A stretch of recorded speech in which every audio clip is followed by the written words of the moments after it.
you But look, regret what you said, Senator? Look, Kristen, I'm going to say things from time to time that people disagree with. I'm a real person. I'm going to make jokes. I'm going to say things sarcastically. I think it's most important to actually be the person I actually am and to say those sarcastic comments were made in the service of a real substantive point. This country has become too anti family. It's too expensive to afford a house. It's too Yeah. expensive to afford groceries. Donald Trump and I want to change that. But again, just very quickly, given that people have told you directly, have spoken out, have said that they were offended, they were hurt by those comments, do you wish you never made those childless cat lady comments? I think that it's much more important for me to just be a normal human being who sometimes says So no things that people regrets. disagree with. I have a lot of regrets, Kristen, but making a joke 3 years ago is not in the top 10 of the list. The MAGA boys are freaking out about losing their way of life, and honestly, that's why they elected Donald Trump and his boyfriend JD Vance in the first place. One of my Facebook friends, who I'm no longer friends with, posted this the other day. If you could get rid of one thing in the world, what would it be? I mean, I vote for like suffering, childhood, cancer, poverty, stillbirths, heartbreaking. We had a stillbirth in my family. It was absolutely devastating, and it was like a cousin. It didn't even affect me personally. Domestic violence, child essay, that's a big one.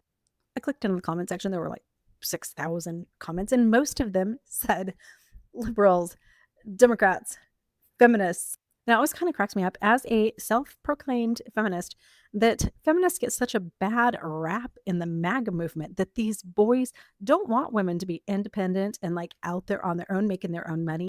Like, why not support feminism? If I was one of these little MAGA guys living in a trailer somewhere, I would promote more feminists so that I could have a sugar mama who's going to take care of me and pay all the bills, right? But I think the bottom line is this. The boys kind of know how to go get jobs, but they don't know how to do anything else. They don't know emotional intuition. They don't know how to raise babies. They don't actually even know how to go into the kitchen and fix themselves their own goddamn grilled cheese sandwich and warm up a bowl of tomato soup. Because this whole trad wife tradition that we have in America has left us with a wave of pointless boys, and they are all terrified of losing their moms with benefits. Who's going to push the buttons on the washing machine if women like me are out there working? And God forbid, the worst thing of all, what if we don't have time anymore to moisturize our extensions and go to the spray tan place? Or worse yet, when we all wake up and realize that we don't need them because we have bank accounts and credit cards and the ability to do just about anything. And if I can't do it myself, I can hire it with all of my money, and I can pick this sexy guy who comes and lifts the heavy boxes for me. Here's a little advice from a 50-year-old grandma who was born and raised in another century. Stop being their mommy with benefits. West 4B, a man is not a plan.